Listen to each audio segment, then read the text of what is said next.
you've at all been on social media in the past 2 years, you've most likely heard of the online politics community, a vehicle for change, and the leading voice for this generation's political views. If it weren't for recent actions and activities in this sphere coming to light, I probably wouldn't have made this video. But without further ado, it's time to take a look at one of the most persistently toxic internet communities to date. It's always black people. What a fucking liar, dude! What a fucking... But I will, in fact, be Vaush gender from now on, okay? I feel like that was mostly just unfunny. In fact, and this is going to be a real hot take, I have yet to hear a convincing moral or legal argument. A manifesto that is 32 pages long. Stardust. I could list off a bunch of reasons why I think that they're annoying. The rioting needs to fucking stop. And if that means like white redneck fucking militia dudes out there, holy motherfucking god!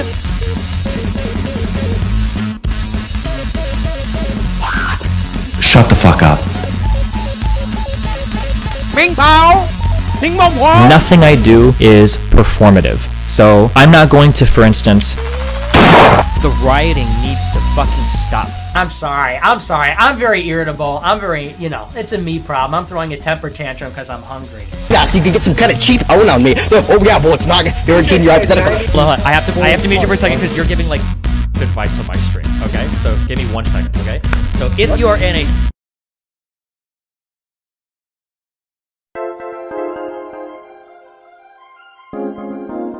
There's a lot of prominent figures in the Twitch politics sphere. I'd say it's one of the largest internet communities still alive today. But just 8 years ago, it ceased to exist. Bar one streamer.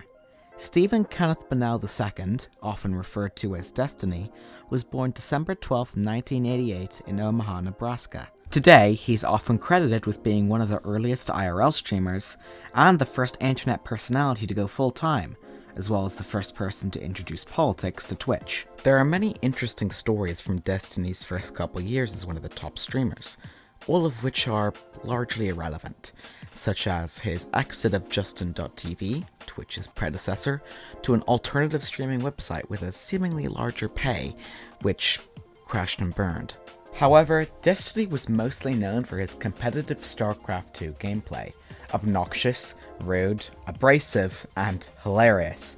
He was known as one of the most popular players exported from the streaming website into the competitive scene. Destiny's community expanded, and landed him a pretty sweet spot in the limelight. Bonnell was also known for running canvassing operations, typically described as a way for political parties to touch base with the general public about their views. Destiny ran 2 of these events within the space of a year.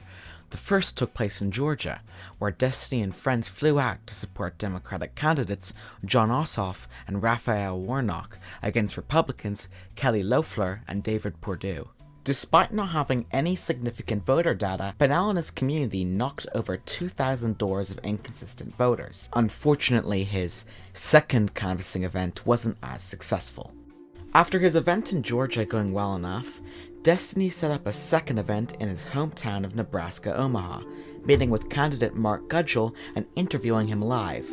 However, it's said that a group of people from the BreadTube community clipped short portions of Destiny's streams and posted them publicly to Twitter. These clips eventually reached the Gudgel campaign after his old school's newspaper made an article sharing the clips. This would eventually draw his critics out of the woodwork, further sharing the clips that in the past had gotten him departnered from Twitch. This ended up damaging the Mark Gudgel campaign and contributing to his loss of the election. There's a lot of shady stuff here. Strange Facebook posts from supposed business owners making unsubstantiated claims about Destiny community members harassing them, and emails from weird people claiming to be working for local news stations, so much that it almost deserves its own video.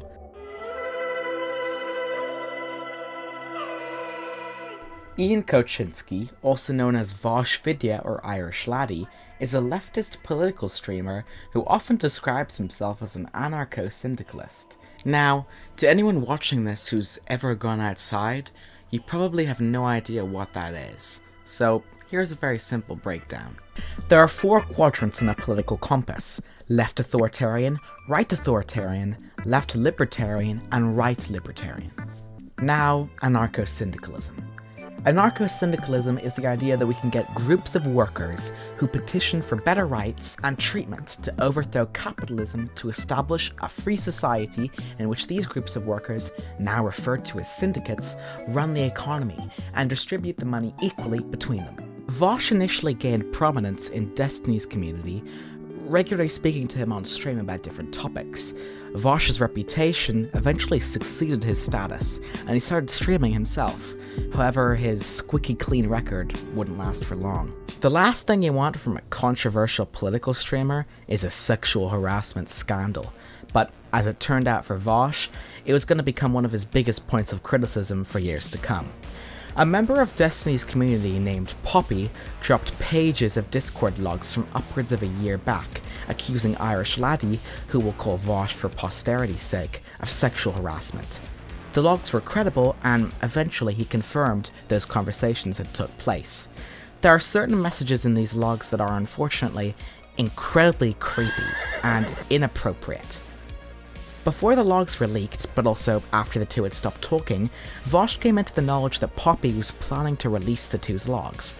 Believing that Poppy was going to distort or misrepresent the screenshots, Vaush went into full panic mode, and even suggested telling her he was quote-unquote onto her shit.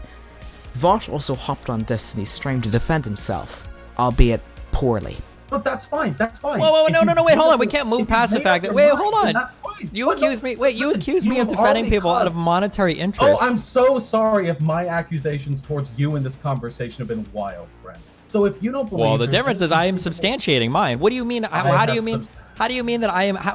tell me which streamers you think I let slide. You're talking to the #1 bridge burner on Twitch. Please tell me which streamers you think I let slide on things that I should be calling them out on. I would love to hear this for financial motivation. Right. This kind of behavior harkens back to previous controversies on the internet. Lionmaker, Onision, James Charles, and Austin Jones.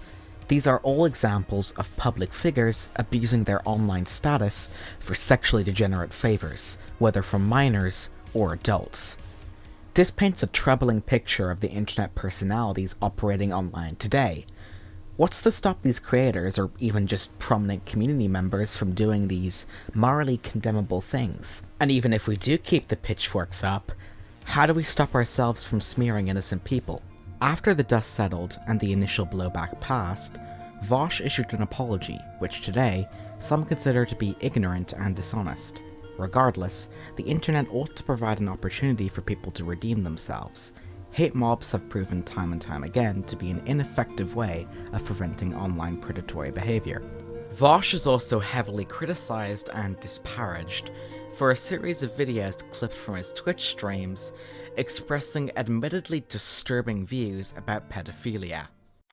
Okay, so why is it wrong to have sex with young people? Well, because generally, under most circumstances, it begets bad outcomes, okay? Don't do this stupid you guys misunderstood bullshit. Oh, it's not that you guys misunderstood. I just think that this is very dumb for you to misunderstand this point. It's not like you guys misunderstood, it's just like this is embarrassing. Okay, look, this is super duper simple, okay? Act utilitarianism is about considering the consequences of a specific action, okay? It is possible, please right now uncuck your dumb shit libcuck fucking SJW brains and recognize this empirically correct fact that I am about to spit. It is possible for an adult and a child to have a sexual relationship and for it to have positive outcomes on the child as well. That is... Still don't care. I still think that, like, zoophile porn, like drawn stuff, it should be 100% legal. In fact, and this is going to be a real hot take, I have yet to hear a convincing moral or legal argument as to why possession of child pornography should be illegal. Actual child pornography.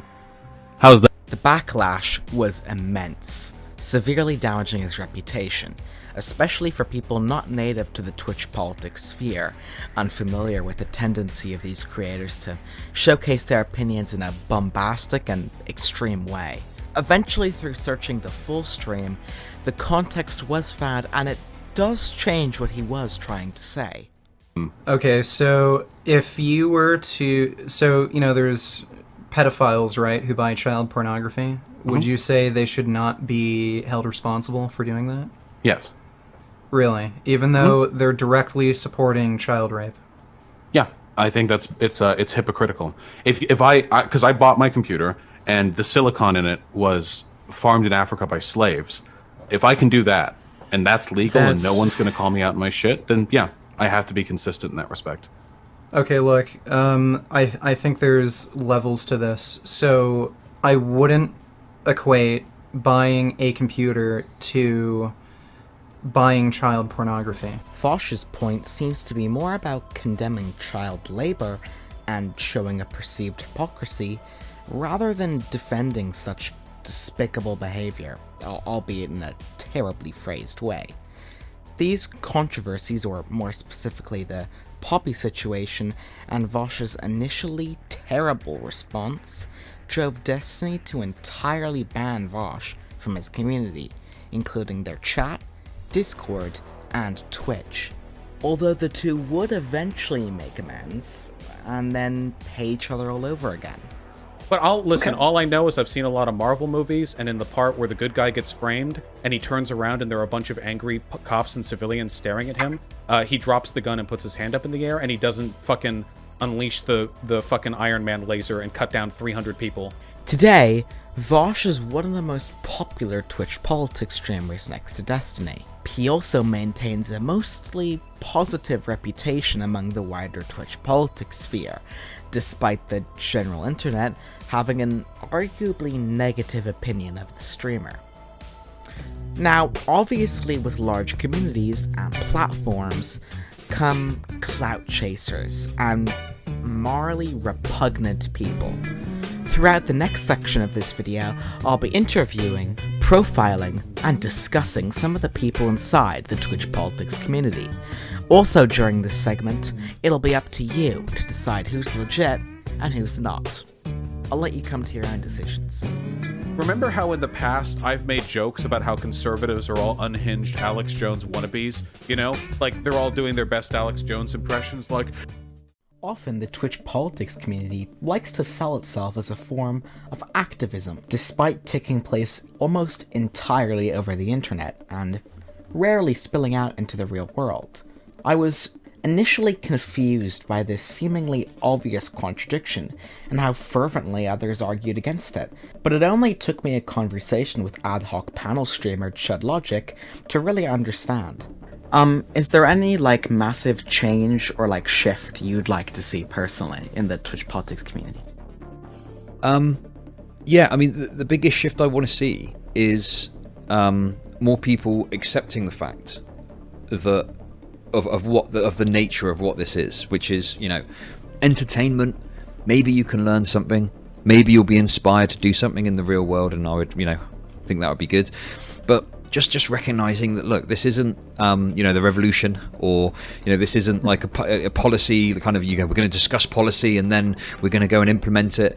This is mainly entertainment, and that's fine. You're within your rights to watch entertaining content and have fun and use this as your wind down time, or like some people watch TV for 6 hours after finishing work or whatever it is. It's fine to sit and watch this for a few hours if you want to, but it's just really to reduce your expectation that just simply watching content in itself is going to somehow bring about any sort of meaningful political change or something like that, because I really don't think it is. And I think people are in the habit of consuming content, and that's fine, but then they do it excessively, and then also on top of that they think it's meaningful political action. So when you give $5 to your favorite streamer, it's not just, hey, I like this guy's content and he's entertaining, I'm going to give him $5. It's, I've just donated $5 to a political cause. I think that's how people rationalize it in their heads sometimes. And I think it's important to step back from that. And if you do genuinely want to do something political, take that $5 and go and put it into something political, or go and do something offline, or do both, donate to the streamer. Obviously, I love that shit, but also take a bit of time to do something that actually has a meaningful impact or change outside of the space here. I mean, for me, the stuff I talk about most and I'm most interested in is talking about are these platforms, the nature of these platforms, and how they incentivize certain behavior and content creators and how that plays out. And I think that a lot of people see Twitch politics as more than what it is. Like, I wouldn't say, maybe some people will call me cynical, but I very much see it as it is content and it's entertainment. And whilst I think there's maybe some secondary things that can come of that, I think it's important to put the idea that it's content front and center. And it's funny because this is something I've spoken about for like a little while now, and I've spoken about content and the spectacle and, you know, what it all means and stuff like that. And I see these creators come through that like think that they can be above that. And they think, oh, I can change the space, right? I can make this a better place or whatever. And it's like, it's a very noble goal, and I appreciate like the idea and whatever. But the reality is you cannot resist the structural incentives that are at play for like what kind of content you ought to create. So whilst I think there's different types of content that you can get an interest with, really it's kind of the drama and the fighting and the blood sports and sometimes the debate that comes to the forefront of all of this on Twitch. So yeah, I think that I do my best to try and point out some of these aspects, and I don't necessarily think, because I see my own stuff as content too, I don't think I'm going to change anything or people are going to like meaningfully change the way that they engage in the space. But at least if people could just think about it a bit more and be like, hey, this is just entertainment, and that's okay. It doesn't have to be more than that. You know, that's the stuff that really interests me, and I think that the more people engage with that and you know, thought, hey, maybe I don't need to take this super seriously. Maybe I can just see it as something fun and entertaining to engage in, and maybe learn a thing or two, or maybe get inspired to go and do something outside of it political. Like, I think that would be a good thing overall. Chud seemed rather forthcoming with the fact that it was just entertainment, to the point where he even answered my question before I had even asked it. Chud is more playful than most political streamers, rejecting an overly serious and pretentious attitude in favor of a frisky but informing style of comedy.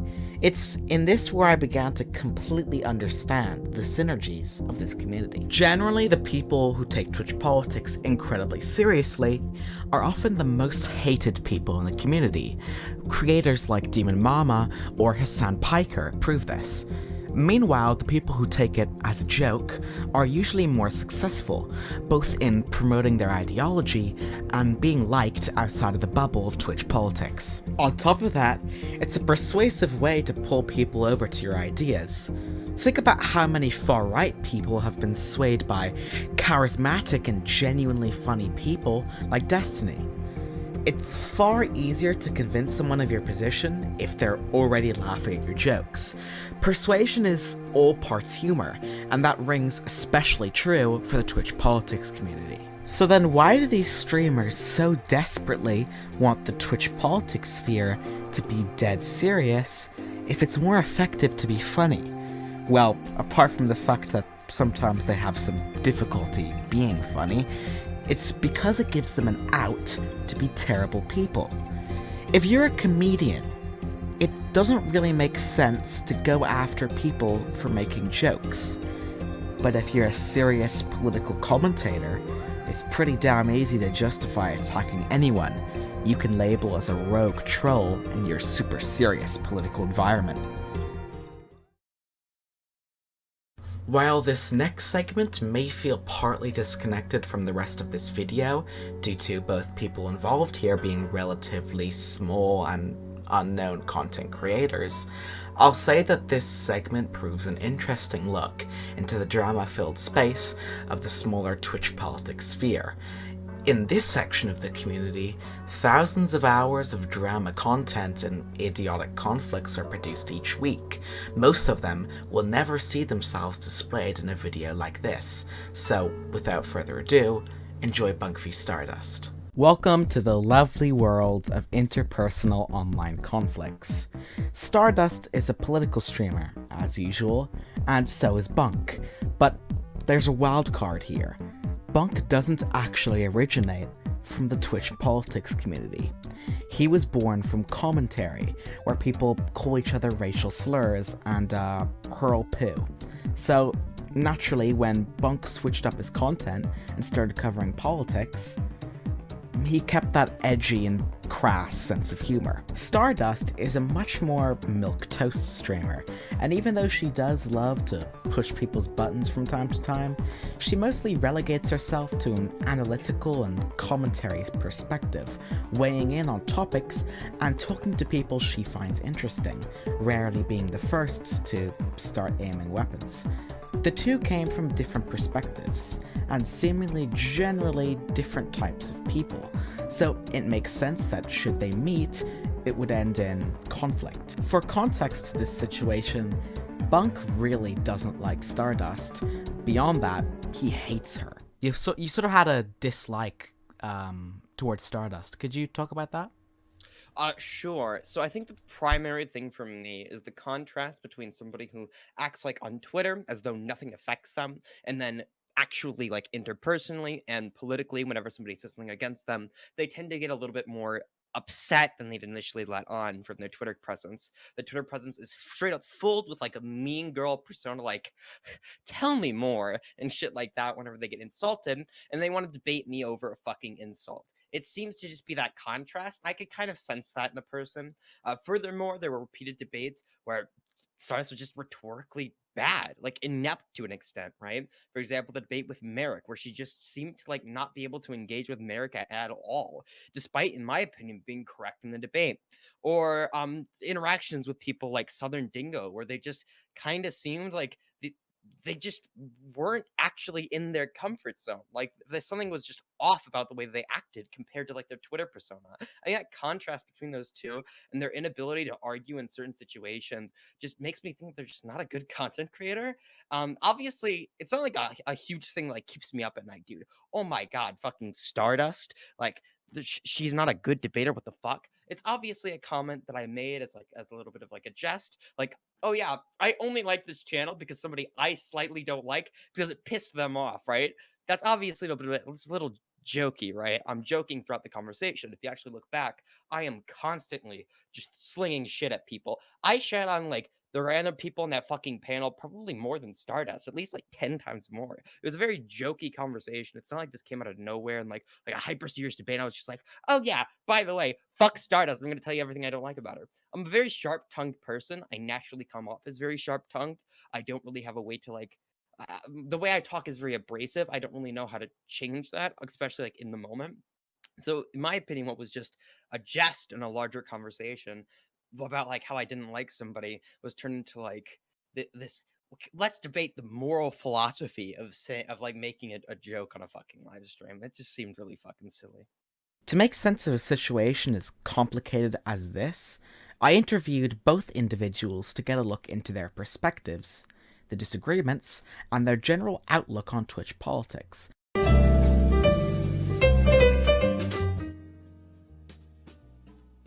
Okay, that is a question. I am Stardust. I am a politics/variety streamer, and I sometimes yell at people online, but I also do panel shows and various other things. So yeah.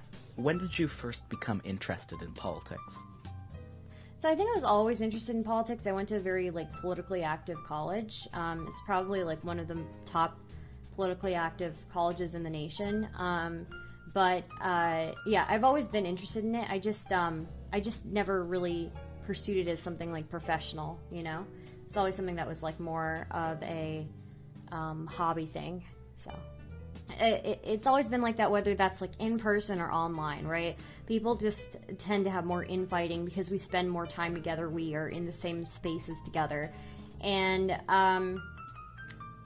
yeah, it's just something that seems to happen, though I do think that because there are a lot of new people coming in, there are a lot of people who don't understand the history of politics online, don't understand like the history of like just what the online sphere used to be like and how intolerant it used to be, even not in a non-political sense. Like in a non-political sense, the online sphere used to be much more closed-minded, much more bigoted than they are today. And I don't think people understand the history and understand like everything that like Destiny's done as well through his career. So recently you got into a little bit of a, well, not really recently, it was maybe a couple months back, you got into a little bit of a spat with, I would say, like another political streamer called Bunk, where basically he laughed at a clip of a guy who was saying some, like, rather disgusting things towards you. If you were to give, like, some final kind of closing words on that like controversy, what would you say? Sure. I mean, so the background of that story is that there's this other guy named Dingo, not you, a different Dingo, Southern Dingo, and I was in a call with him at one point, and it had been like 40 minutes. He'd been on his racist rant forever, and I figured I would just interject with like a meme question or whatever. And I did, and then he lost his shit again and like continued with the racist, stuff at me and told me I deserved to get nuked and all of that, which is like, it's normal for me. I tend to interact with more extreme spheres, so people, so I'm used to getting a certain amount of hate. Like if you talk to any of my mods, we were talking yesterday, like we've had hate rates where we've had to like ban like 300 plus people. So, and they were all like, either Groypers or neo-Nazis or Wignats and stuff like that. So it's not anything I'm not used to. But that I guess that got clipped and it kind of blew up on Twitch politics. And the guy kind of doubled down, this Southern Dingo guy.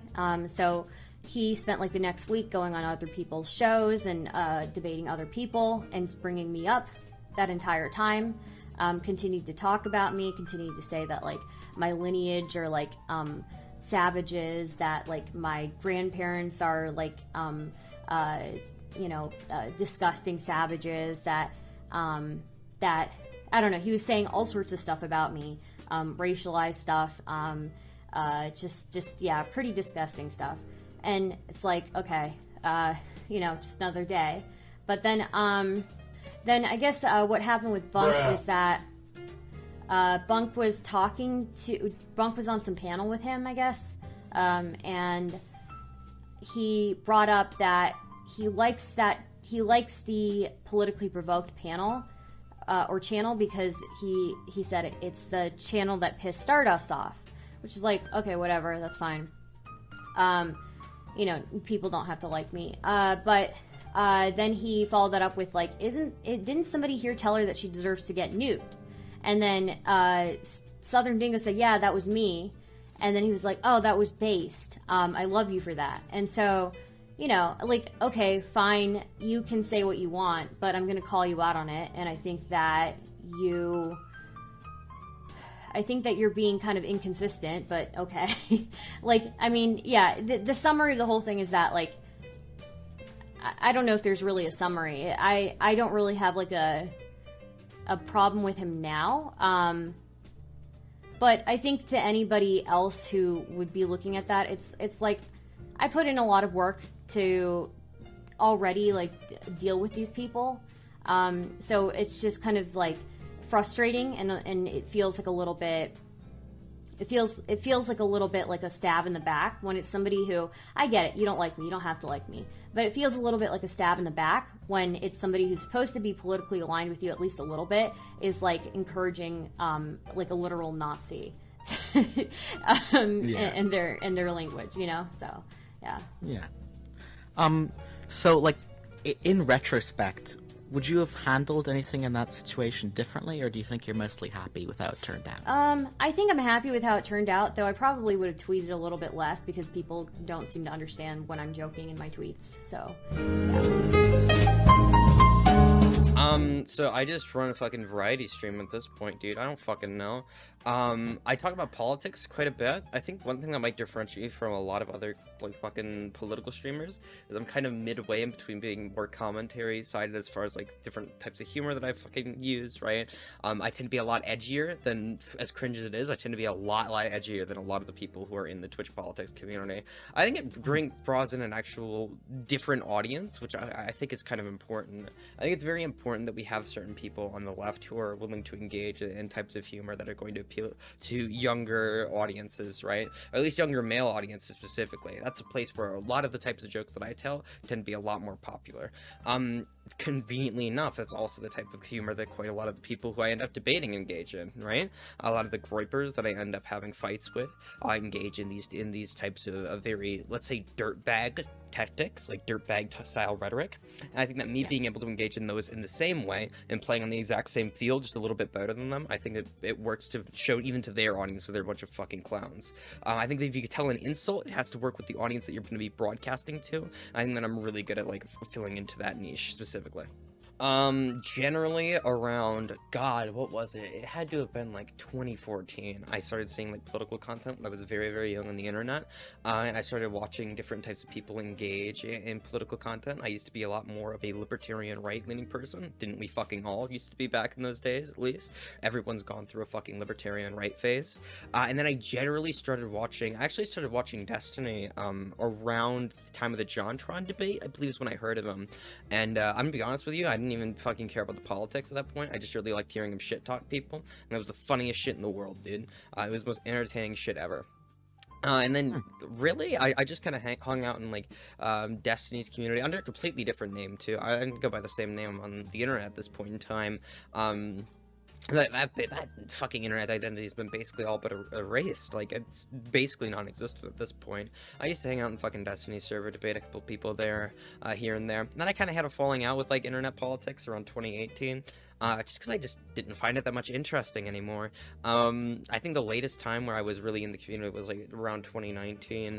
And then about 2 years later, I started re-engaging in political discourse because I saw people in the commentary community specifically giving really shit takes about politics. Like fucking dog shit awful takes that like anybody with a brain could try and debunk. So I just kind of invited people on my stream to discuss the takes that I tend to disagree with, and that's kind of how I got my reputation for being this debater guy. Yeah. And then I just kind of transitioned my content from commentary into politics and fucking gaming or whatever the fuck I do, yeah. You've been in the past accused of being, I guess, racist, or you've been accused in the past of being racist or supporting, I guess, as they would call them, alt-righters, from your discussion and subsequent issues with Stardust. Could you give me a recount of the situation? To be honest with you, I think that the idea that I support alt-righters is genuinely exactly correct. I just fucking love racism. I'm not a racist myself, I just like to cheer it on where I see it and just encourage it to happen. I think being racist is disgusting, but you know, you're on the sidelines and you root for the best team.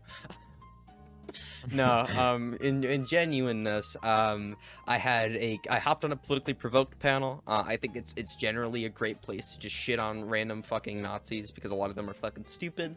I hopped on the panel, talked a lot of shit to a lot of different people. It was a very jokey conversation. If you go back on it, I'm being very harsh to everybody on the panel. There's not like a second where I'm like super nice or I'm super caring and then all of a sudden I fucking turn on Stardust, right? It's just not, the mood of the panel, I think, was very, I was being very sharp-tongued, and I genuinely am most of the time. I think this was kind of thrust in front of an audience that doesn't understand the idea that I'm a very joking person. I don't take myself like super hyper seriously when I'm fucking on a panel. We're not even really debating anything. I'm just shitting on like a bunch of random people, right? And then I get on the topic of like, I probably would have been more amenable to it. And the problem that I had was Stardust tried to turn this into being like a fake progressive or spineless, or there were huge implications that I was a racist throughout the tweets. I think that everyone could agree on that. You can't just hively imply that and then just say, oh, I don't think he's racist. But then everybody who is watching this go down thinks that I'm a racist because of the way you framed it, right? It's like, again, if someone were to come out and say, well, I don't think this person's racist, but here are all the reasons that they might be racist, and I'm just gonna leave them with you, and you can make that up for yourself, right? Without presenting any other side. It's a very shady way of presenting a story. Do I know that Stardust did this intentionally? Not necessarily. I'm not gonna hold it against her because fuck it, the drama's over with, and to be honest, I don't want to touch it. again, I probably would have let the conversation flow a little bit differently, but does this make me racist? No, obviously not. What makes me racist is my genuine hatred of minorities. Instead of looking at this as an interpersonal conflict, it could be looked through a broader lens as a proxy war, one often echoing throughout the Twitch politics community. That being of edgy creators versus woke scolds. Woke scolds are often criticized for attempting to eat their own, going after people they generally agree with for jokes and small disagreements, often oversimplifying, overstepping, and exaggerating situations in their own heads, typically stemming from an obsession with being correct and criticizing others. Despite this situation being more than interesting, it is ultimately less than a footnote of a system running entirely off of its own news cycle.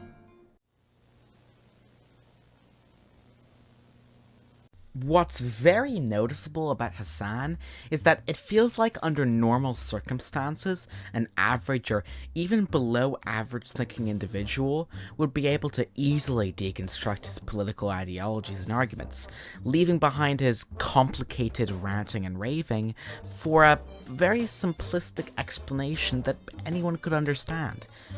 In that way, Hasan echoes the current state of the political landscape of Twitch, discombobulated and unsure of its legitimacy. However, it becomes almost completely apparent when viewing anything he says politically how incompetent he is at making any point in not only a political disagreement, but in any argument full stop. In order to fully understand the shattered facade of Hasan Piker, it's important to look at his past, his rise, his controversies, and his ultimate failure as a commentator. Hasan Doğan Piker was born in New Brunswick, New Jersey, to Turkish parents, and raised in Istanbul. He recalls being bullied in public school because of his lack of physical fitness and intelligence. Piker returned to the United States and studied at the University of Miami before transferring to Rutgers University, where he took off with a double major in political science and communication studies before graduating in 2013. During his senior year, Piker interned for The Young Turks, a progressive news show and network co-founded by his uncle, Cenk Uygur. Shortly after his graduation, Piker was hired by the network's ad sales and business department. Piker would regularly host the show when the usual suspects couldn't make it. He slowly ascended the ranks and later became a full-time host and producer. In 2016, Piker famously created and hosted The Breakdown, a TYT network video series which aired on Facebook and presented left-leaning political analysis targeted towards a younger audience with the power to vote. The show was nominated in the Best Web Series category at the 10th Shorty Awards in 2018, and went hugely viral despite its less-than-intelligent host. Hasan also streamed on Twitch, the live broadcasting network, sharing his own opinions, separate from his uncle's show. His job, however, was always The Young Turks. That would change for Piker when, in January 2020, he announced his departure from TYT and his intention to focus on his career of Twitch streaming. Hasan's renewed focus on his Twitch career initially seemed bright, however, controversy quickly embroiled his lack of critical thinking skills. It all flared up for Hasan in a frankly ridiculous feud with transgender media critic and YouTuber DjKdraketh, in which he watched a documentary of hers on stream, adding minimal commentary and, at some points, even leaving their chair entirely and letting the video play. An obvious violation of copyright law. In November of 2020, I released a YouTube video making fun of a weird house. In July of 2021, Hasan streamed a reaction to this video live on Twitch, which he spent the majority of either absent or eating food, pausing to comment very rarely, ending up adding less than 2 minutes of total commentary to my 14-minute video, which he plays in full. He does not give credit. I soon after responded with a satirical livestream, making sure to outline what my actual perspective was, both in the stream and in a pinned comment. This perspective was basically, I'm fine with reaction reaction content. Hang on, let me just repeat that again very slowly and clearly. I am fine with reaction, but I don't think it's cool to go around playing people's full videos on your stream without adding anything or giving credit unless you have their express permission. Hasan then responded on his next stream, first by apologizing and saying that he wasn't going to watch any of my videos on stream anymore. If you don't want me watching your stuff, I will gladly never watch it. I'm really sorry. After this, he spent approximately the next 25 minutes making arguments as to why he didn't think he was in the wrong for doing this kind of thing. Aren't you taking views away? No, most YouTubers don't mind that, actually love that shit when Twitch streamers react to their videos because they get a fucking fat bump. Piker was quickly flamed and criticized for it, and later proceeded to completely fabricate a huge chunk of allegations against DjKdraketh, including her supposedly being present in a voice chat with Nazis, a claim Piker never substantiated or explained. Watch their videos ever again and I move on. This is what I said 1 fucking year ago. Since then he made a video, or they made a video. Afterwards, they had like a bunch of fucking Nazis on the kill stream get together and do an 8-hour reaction to my entire stream. I think it was an 8 or 10 hour fucking podcast that they did on that. Okay. Piker was also called out for dodging a discussion with comedian and prankster Tumad over his spread of misinformation about COVID-19, and instead continued to watch MasterChef, a TV show not owned by Piker, again infringing copyright. Piker descended even lower, even verbally abusing one of his transgender fans during a civil disagreement. My issue as a trans person is the fact that you, a guy that isn't super well versed on trans shit, brought on a known transphobe knowing he might bring up transphobic shit. You aren't exactly a Vaush at trans debates. I hope that the rest of your life is as horrible as it is every single day. Preceding this disgrace, he spread even more misinformation on his stream about the Ukraine invasion, explaining to his viewers the so-called crimes of Ukraine. But like, you feeling bad about the Crimean annexation does not change the reality of the Crimean annexation being a completely justifiable fucking act by the Russian government, okay? So that's it. That's fine. And Hitler invaded countries based on Germanic ties at first? Yeah, dude. Talk to me when he's fucking throwing Ukrainians in a fucking... What are you talking about? Talk to me when he's throwing Ukrainians at a concentration camp, okay? Hitler wasn't fucking bad because he decided to invade Austria. He was bad because he was fucking killing Jews, okay? That was the problem. He wasn't like, oh yeah, we're gonna fucking annex territory with like Germanic people in it. I know it's our job to help this guy and everything, but I think this guy's a lost cause. He's obviously made up his mind. Why don't we just cut our losses and get out of here? Further asserting that the war won't happen, the media is lying and warmongering. He was then rightfully shell-shocked when Russia began to invade Ukraine. When being criticized and called out by a Hungarian YouTuber, Adam Something, over this very subject, he called said YouTuber a Nazi, another unsubstantiated claim, before seemingly descending into a rant against Hungarians. Despite my dissent, he remains undoubtedly the most popular political streamer to date, boasting over 892,000 YouTube subscribers and 1 million Twitter followers. So it comes with no surprise that such a famous public figure is such a massive douchebag.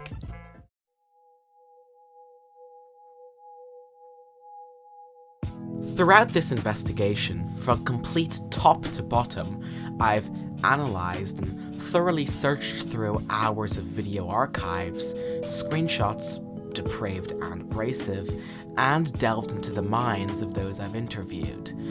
Before I leave you off with a funky piece of music and a please subscribe icon, I'd like to collect my final thoughts on these individuals and some motifs and opinions I'd like to leave you off with. The Twitch politics community is first and foremost a wasteland for criticism. It's very hard to get someone to admit that they are wrong, and even if you manage to get 50% close to such an impressive feat, there's a couple of guys just over the fence ready to fire the barrages, and they've got the big guns of the terms of service and an army of 13-year-old communists at their disposal. Not even mentioning that most of the creators in the Twitch politics sphere aren't even that smart. to begin with. Someone like Hasan, who we just touched on, is one of the most unintelligent people I've ever had the displeasure of researching. Almost disgustingly ego-driven, not only have creators and prominent figures like Vaush abused their power for sexual favors, but most of them at least abuse it in the favor of using these impressionable teenagers like attack dogs to pile onto anyone they disagree with. Not that these creators are completely responsible for their audience's actions, but that they tacitly condone it, and sometimes downright encourage it. And even when a level-headed commentator like Destiny uses some of their less aggressive tactics in good faith, they are the first to condemn him, despite turning around the next day to do the same, if not worse, to others. The Twitch politics community is full of hypocritical cockroaches, and if I had to describe the Twitch politics community in 2 words, it would probably be wasted potential.